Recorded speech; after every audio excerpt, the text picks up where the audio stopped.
We turn now to the race for lieutenant governor between two women of color breaking barriers. Democrat Hala Ayala and Republican Winsome Sears.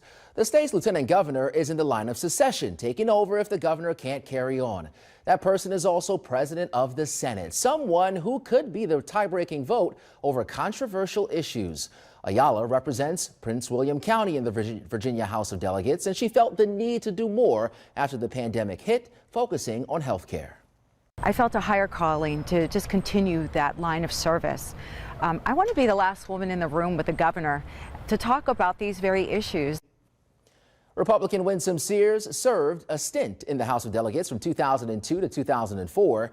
Her election was an upset at the time. Born in Jamaica, Sears became the first black female Republican, first female veteran, and first naturalized citizen to serve. I had a 100% pro-life and pro-Second Amendment record. I became the national chairman of Black Americans to re-elect President Trump. It is worth noting here that Sears did not answer repeated requests for an interview with NBC 12, but nonetheless, history will be made November 2nd when a woman becomes the first lieutenant governor of Virginia. And the candidates for Attorney General agree. There's a clear and stark difference between the two of them. Republican challenger Jason Miyares is hoping to take Mark Herring's job. Among other things, the Attorney General defends the constitutionality of state laws.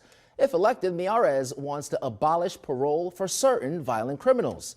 He also wants to curb the state's increasing murder rate and reform the state's parole board. I saw a lot of policies being put forth in Richmond that I thought was a criminal first, victim last mindset. I want to turn it back into a law enforcement agency that's looking at keeping our streets safe.